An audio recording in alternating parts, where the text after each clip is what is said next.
All right, let me get this conspiracy theories out of the way. Politics slash war, whatever, because I'm gonna focus more of this content on games rather than content on politics. But let me just share some stuff that History Legends mentioned in one of the previous videos where he mentioned that the U.S. might attack since it's what was it, the 25th was today's March 31st.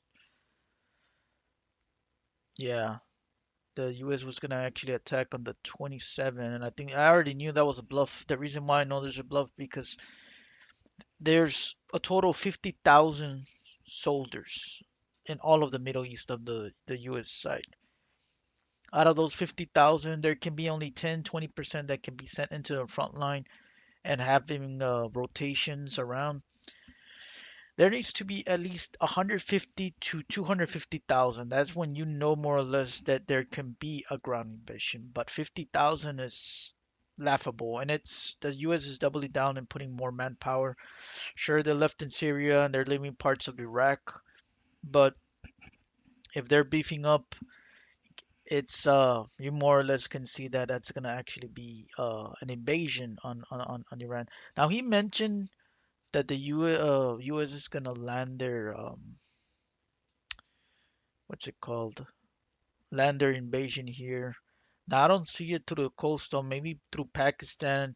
But if Pakistan does that, oh my God, like that will definitely bring like I only see that happening if Saudi Arabia and Pakistan join the conflict, and everybody wants something different. It's just not like black and white. I know there's a lot of idiots that think only black and white or one thing. No, everybody wants something. I feel like Qatar and Turkey are more on playing on both sides. Like Qatar was getting hammered, but at the same time, Qatar's taking the lead with the same thing as Turkey, um, where they don't really want to antagonize and demonize Iran. They want to work together. And Saudi Arabia, Kuwait, Bahrain, and United Arab Emirates are more on the Western Israeli camp side. Um, but it's like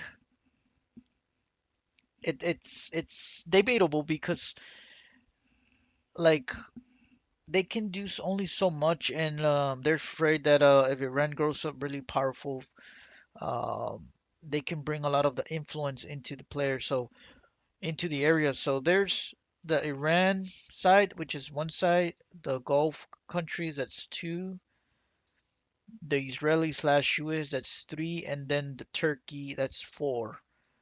So I see it more like what do these four regional players want? Not just US or Israel or Iran. It's just not two camps. There's four camps. Out of those four camps, Gulf nations like UAE, they want to solve their problem by annexing back this island. I think it's this island, one of these islands, because it used to be UAE territory. Now Oman, which is another country that I didn't talk about here, is now becoming more neutral because they've been getting hammered and they're the ones that are taking somewhat the stance of Qatar.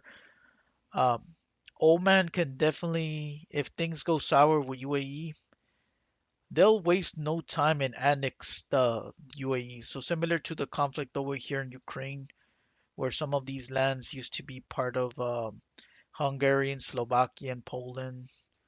No different than over here in this region. So people think that oh, it's just because the U.S. has this, and that, therefore, like it's everybody has their own interest, man.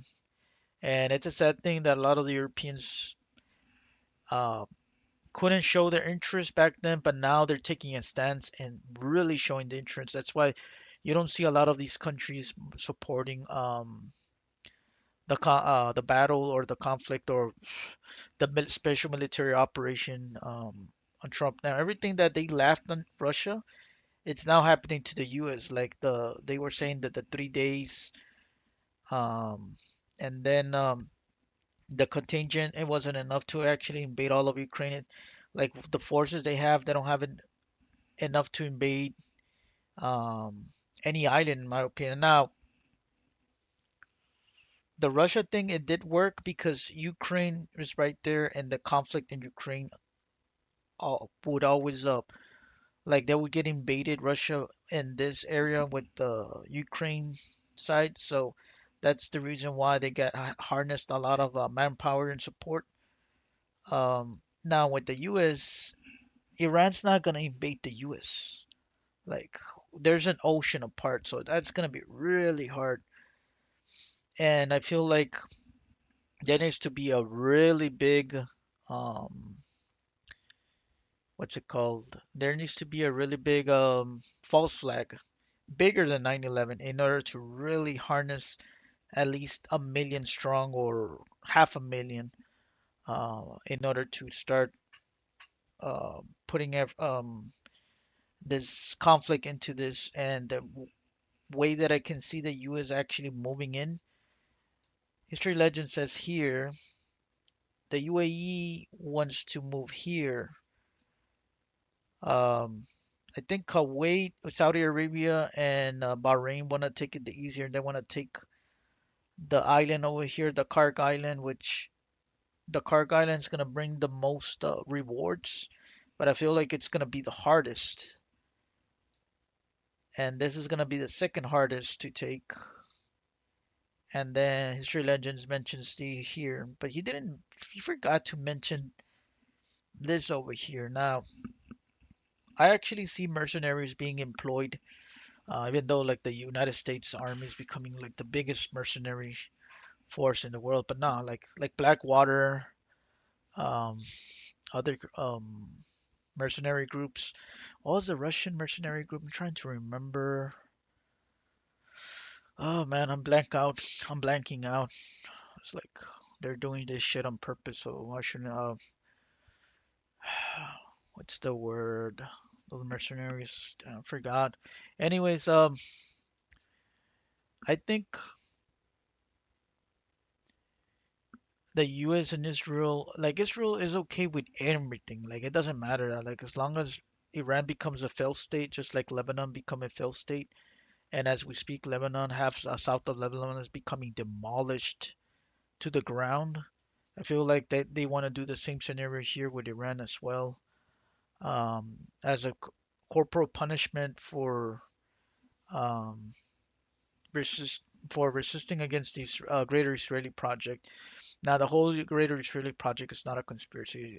As time goes by, it's becoming a fact each year. Now, I see the U.S. actually invading on Iraq, so that's one the most probable. They can send in probably mercenaries or Kurds and see if it works. Then they send in the military. But I think they're testing the waters. I've been hearing reports that they've been capturing some soldiers in this type of islands over here. I don't believe they're the actual Marines or any U.S. Contingent military. I feel like it's more of the mercenaries, just like they tried to do with Maduro back in what was it, 2018, 17, and they captured several mercenaries that they tried to actually capture Maduro back then, and they failed. But they captured. Now they're trying to pull some stuff like that. I think probably UAE is involved into putting in money into actually capturing this type of island over here because, like I said, everybody wants a little bit of something else, and it doesn't align with like your friend, like your enemy's friend is my enemy. No, no. Like everybody wants something in order to actually gain leverage or gain some profit or something in the future that looks good into them. And the longer this conflict goes, the more of the no point of no return. And I feel like the no point of no return is going to be July, man.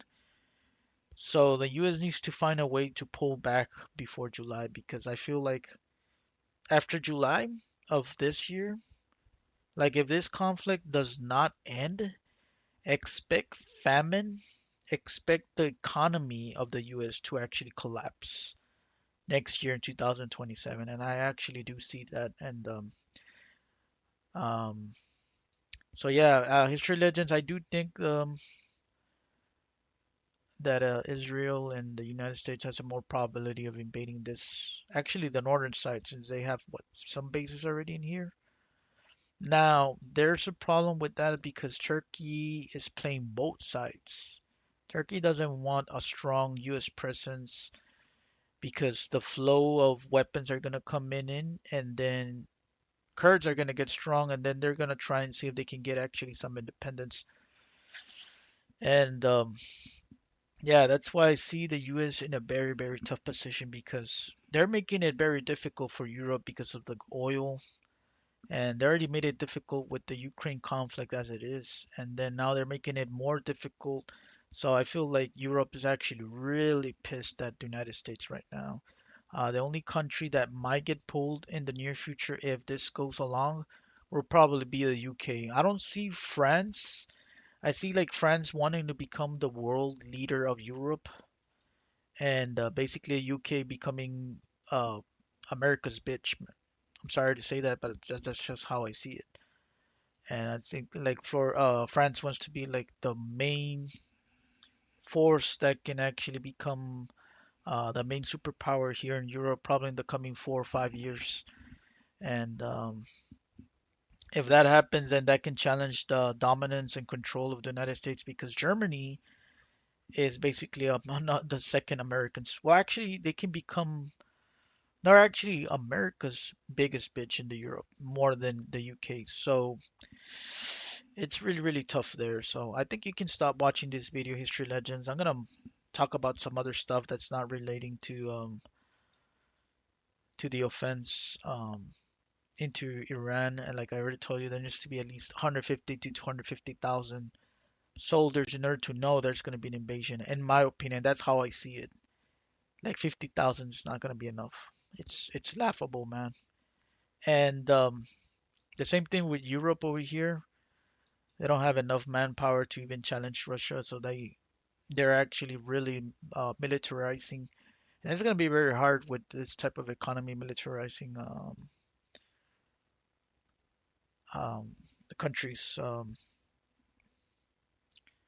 But anyways, so yeah, this conflict is affecting everybody, but the countries that are getting affected the most in Asia are usually the U.S. allies.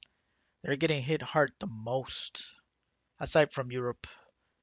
And then it's gonna hit Africa very, very soon. The only reason why Africa is not getting hit as hard is because a lot of the people have a lot of farms, crops, and stuff, but they don't have enough food. So a lot of the fertilizers that were getting hit, it's gonna getting affected worldwide, and there's gonna be less food, and Africa's gonna probably gonna get hit the hardest, or one of the hardest ones in terms of food.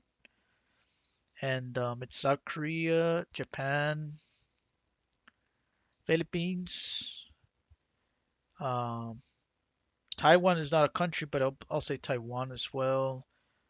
And New Zealand and Australia are the countries that are getting hit the most. Now, these countries over here, they're getting hit just as hard in China as well, but they're actually getting some type of oil revenue still coming in from Iran slowly, but not enough.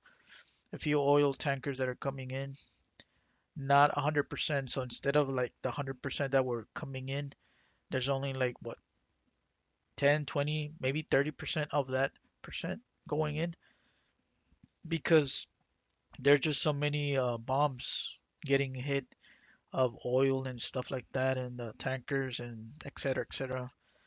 Now, China really messed up. They're making that pipeline from Mongolia to Russia back in 2025, I think, but like the contracts and everything got finalized in 2023 or 24, something like that. So I think they should have finalized the contract as soon as Russia invaded Ukraine, before even the pipelines got hit over here in Russia going to Germany. So I don't know, the incompetent leaders in China didn't see that. They would have had the pipeline finished by 2027. But no, it's going to be finished by 2030 according to the stuff that I. Yeah, Pakistan has a defense pact with Saudi Arabia, but I just don't see Pakistan getting pulled 100% into this conflict if Saudi Arabia goes in. Maybe Pakistan probably might lend in some weaponry, but I don't think they're gonna send any ground forces here.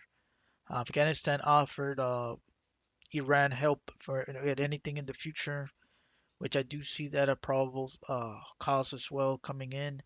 Some of the Central Powers, I do see them coming into some of the aid because if there's destabilization here, guess what? It's going to get affected. Central Asian powers. And for the longest time, there's been more calm in countries like Kazakhstan, Uzbekistan, Turkmenistan.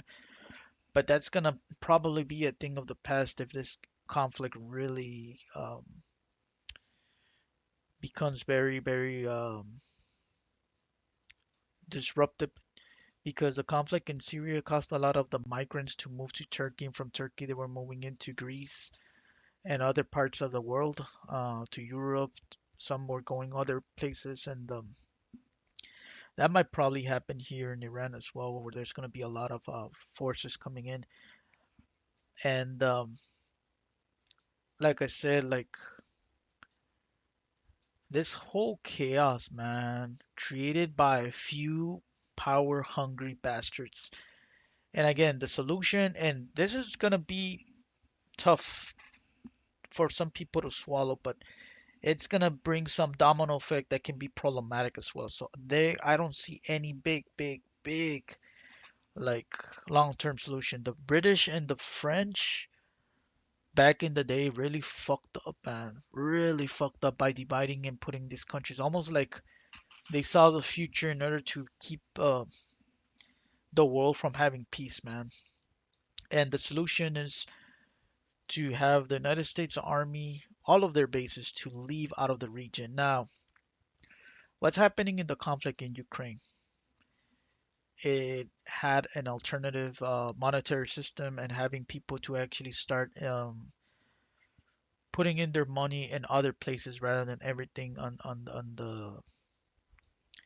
the US because anytime that the US doesn't like something, they can actually shadow ban you and you're pretty much cooked when it comes to several things that you want and you'll become sanctioned and you have your assets and other stuff on freeze and hold. But that conflict with Russia is actually making a lot of countries, and Saudi Arabia is one of them.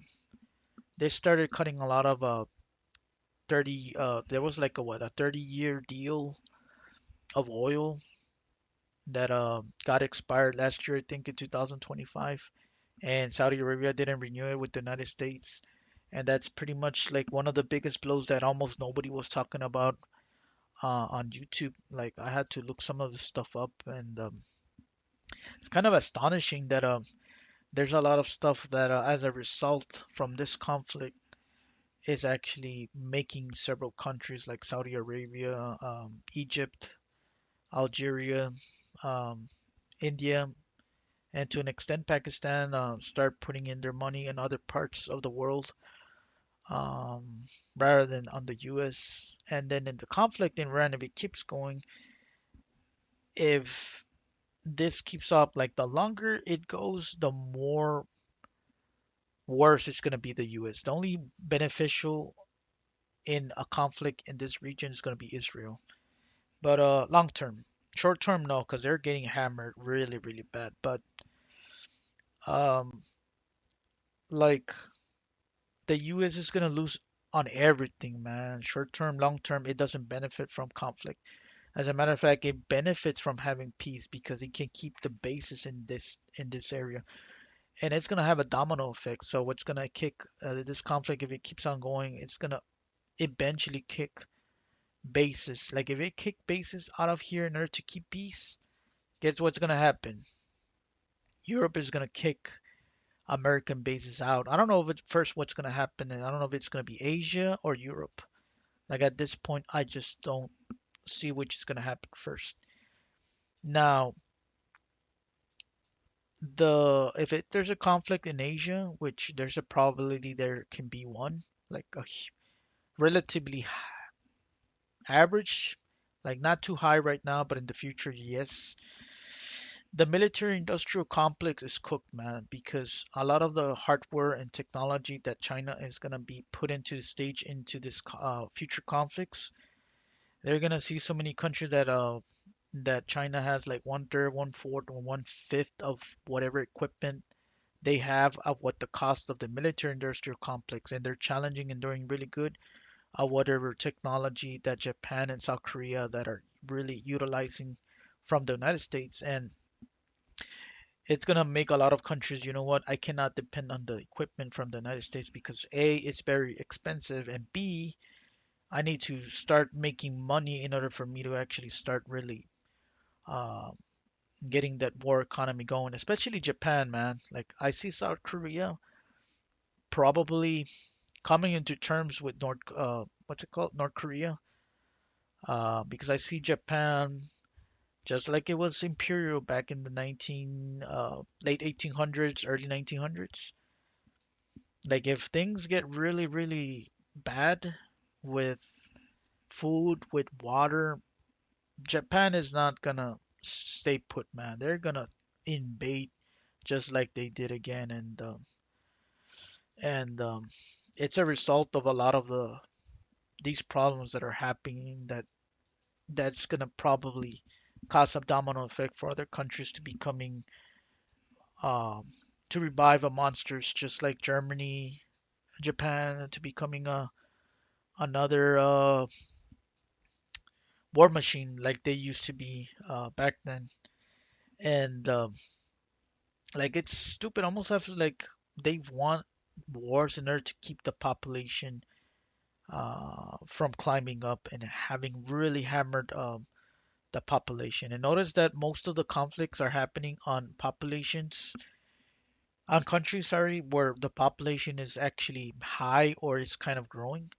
You don't see all the conflicts happening in countries where the population is going down, where they're not what's it called, like population growing. Just notice like most of the countries, like we could have already seen a conflict already erupt in South Korea, North Korea, but since the population is not growing that fast, there's no conflict there. Almost like if somebody wants to keep the population in check in order for them to uh, keep the population from not growing. Like it's dumb, man. Like if these elites, and I have like a solution as well for them.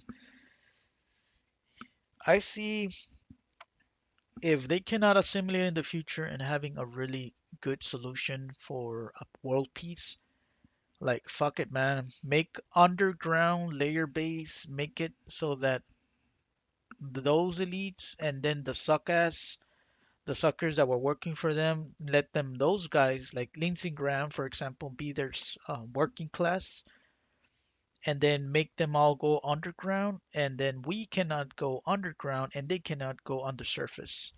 So all the people on the surface are not going to be influenced by the people on the underground, and those people, and vice versa. And actually ban several things like AI, and like the solution for me would be probably be that would solve every issue, man. Like put all the elite on the underground, man, and make sure they have all the technology for them to but the problem with that is that if they move underground, eventually they won't want to come out and probably cause some shit. So there needs to be like a really neutral, like something stronger and more powerful than the United Nations that does not intervene on the affairs of the people on the surface or on the people on the underground. It's in the middle, and there's no fucking, like the United Nations is one-sided in so many conflicts, and it doesn't have a lot of the solutions. Um, so that would be a really good idea, and ban AI. Like if they're gonna use AI, make those people on the underground have their supercomputers and have all the kind of technology to create all the power, and hopefully they don't have any interference on our physical plane, basically on our surface, and then have 1 to 1.6 acres to every person to 10 billion people, and out of those 10 billion people, out of those 1.6 acres that everybody's gonna have, you can actually start adding up buildings like second, third story, depending on how many family members get married, and have a mandatory that everybody should grow some type of fruits or vegetables, and have an alternate 10% system where you can actually give to the government, and then you can keep all of that. And yeah, I see so many solutions to that, man. Like every 20 years, you would get a like if you've been paying your taxes, you're being good, you can have the option to actually um, get your house fixed. Like I see so many long-term solutions that capitalism is the problem, but at the same time, like there can be some type of capitalism, but full capitalism, it becomes crony as hell. Full socialism, it become evil as hell because there's control only by few. Like a good hybrid system where there's a little bit of everything, a little bit of control. And if things like work out and having everybody by having that specific acres, man, everybody would have enough land to have like a good life, and then have like those apartments that if you're gonna get your house fixed or get demolished or for whatever reason, you can live in those apartments for a year, 2 years, and then coming back in order to after your house gets fixed. Like I see that future like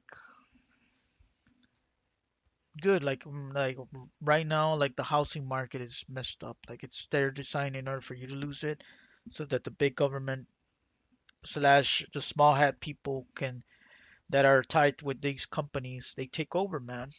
Like if they want their one world government, if they really want to control the world, and they have the system of the working class and the ruling class, fuck, man, they can have it, but underground. Let them have it underground. We shouldn't have interference with them, and they should have no interference. And we should have like this system that we have right now, but more equal for everybody.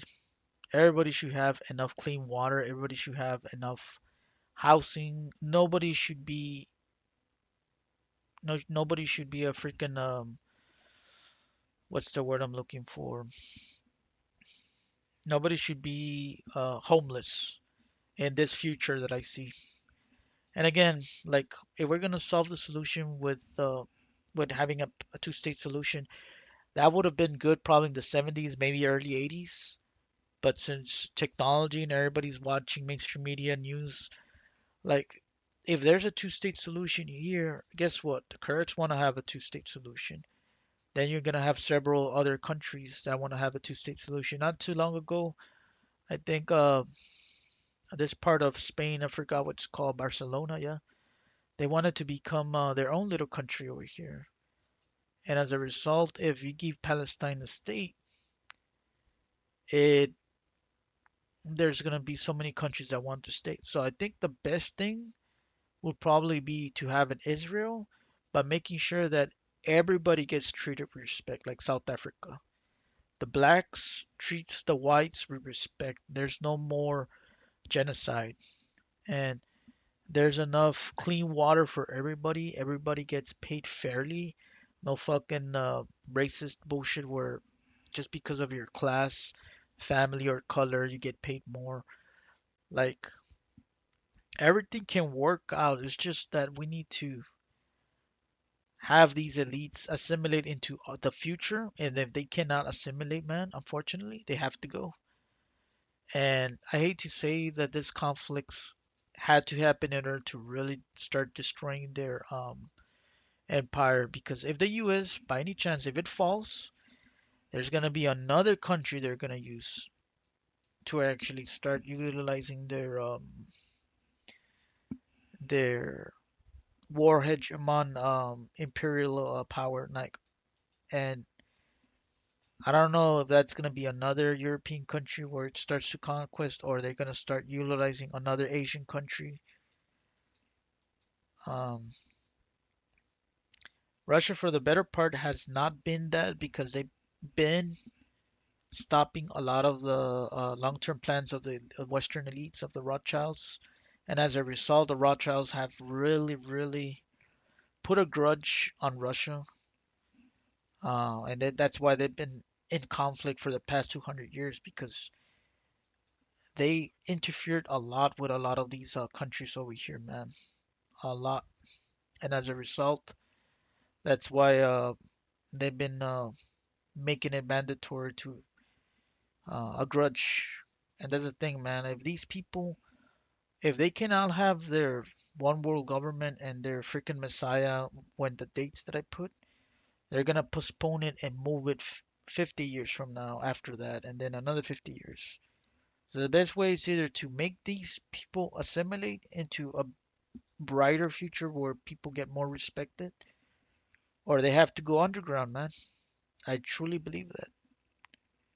And I don't believe in people getting massacred. I believe there can be 10 billion people where everybody can have a clean water, can have food, and yeah, the elites are a bunch of dirtbags, man. They're poisoning our skies, poisoning our foods. I've seen videos and pictures of the sky looking so amazing in the early 2000s, and now it looks horrible. The trees were more green, everything were more green. People were brighter, happier. Um, Skinnier. Like in order for people to be in shape now, they have to really take care of themselves and exercise a lot. Back then, it was people can be drinking soda and chips, and they were in shape. Like it doesn't take a freaking scientist to know that the elites are putting a veil on us, keeping a lie on us that oh, it's because of this, therefore that's happening to you. Oh, because that's how the world it is. Oh, because that's how our history or that's how it's gonna be. Like we don't need a freaking Armageddon where the vast majority of the population are gonna die, and then Jesus Christ is gonna come in and save. Like fuck that reality, man. I hate to say it. Sorry for some people that are very religious, but we don't need to have like an Armageddon where most people will suffer and die. That's that's satanic in my opinion. And the best thing is just to transition from the problems. And again, I think the US really wants to get out of this conflict, but they're tied in really hard, bad, really, really bad. Like they really want to move out of this conflict, but they want to keep their bases. And Iran doesn't want that. They want the whole US to leave, but Israel doesn't want that. The US, Israel wants to drag the United States more into conflict as much as possible in order to for them to start expanding little by little. Meanwhile, all the taxes from the United States keep on paying the expansion that's gonna happen on Israel. And like I said, Israel and United States and the elites they didn't expect Iran to actually start striking at all the facilities, the water desalination, whatever it's called, the oil facilities, the gas facilities, the power. They did not expect those things to be attacked. They miscalculated. They expected bases to be attacked. They expected Israel to be attacked, but not that. And once that's happening, it's keeping the bill that the whole system is rigged. And people are finding out, hey, how come everything's going up? If gas is going up and if it goes down, prices are not freaking going up. The pay rate's not going up for people. The prices of food and stuff stay there permanently. So I don't see the system actually improving or becoming better for the whole world in the future. There needs to be a new way of life. And like I said, if this keeps going, this conflict by summer, expect the economy to crash in 2027. I'm warning you right now. The economy, if you see this conflict does not stop by July of 2026, the economy, there's a bear. I'm not like there's not 100%, but there's like an 80% chance the economy will collapse next year. And the countries that have the most mixed ethnicities are gonna get hit the worst with cities. Oh, well, you who? What? No, Europe has all kinds of immigrants coming from all kinds of the world and the United States as well. I feel like Japan is gonna get hit hard with food, but like they have what 97, 98% ethnically Japanese, so they're not as bad as like if you have a multiracial city where people technically do not like each other, and if things get worse, everything's gonna become more chaotic for places where there's more ethnicities that are mixed. Um, so the Israeli project, will it become Palestine back? And again, I think that could be another factor if it becomes Palestine again. But again, there's gonna be other saying, hey, over 1,000 years I had my own little terrain of tribes and we called it so and so, therefore I want it. And they're gonna start fighting for it. And that's like I said, it's gonna become problematic and it's gonna become something like over here, Africa, where you have South Sudan, Sudan, and then Somalia, and then you all have other small nations. These people do not have the answers. They think they have the fucking solution for a lot of the problems that they fucking do. They don't.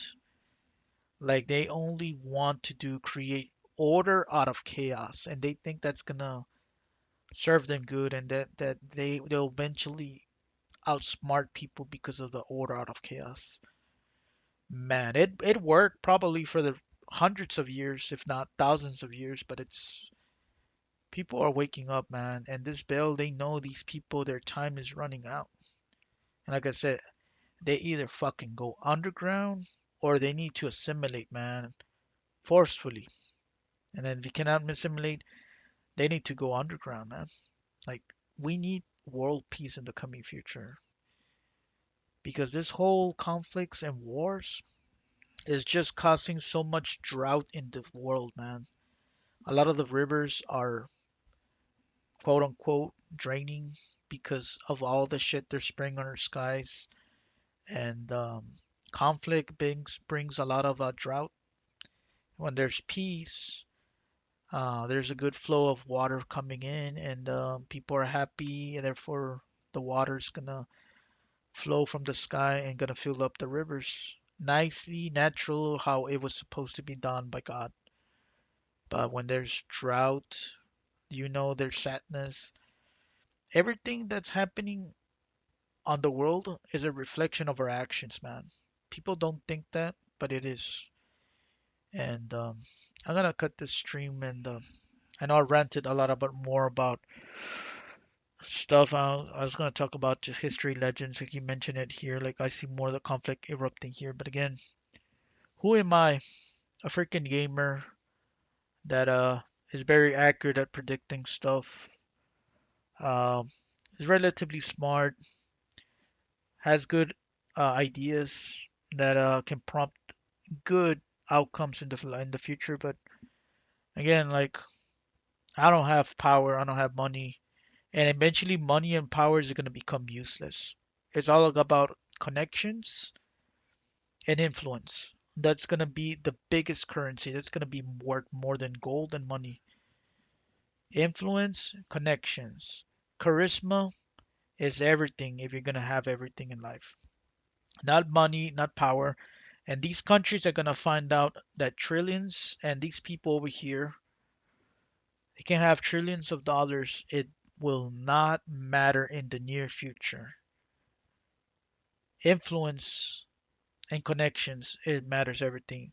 How you treat me as a brother, I'll remember that and I'll treat you with respect and in the future. If you do me a favor, I'll do you a favor. If you help me out with this, I'll help you with something tomorrow. That is the biggest gold currency or money or power for the future. Connections, influence, not money. That money equals power, money mindset thinking, oh, just because I have money, I can get away from crimes. I can do whatever I want. Nah, man, that's the old world order, man. The new world order is gonna bring that type of connection of influence, not the whole mindset of having a one world government, which is dumb, man. Like it worked for a long time, but it's not gonna work in the future. I'm gonna cut this stream, man. Take care, everybody.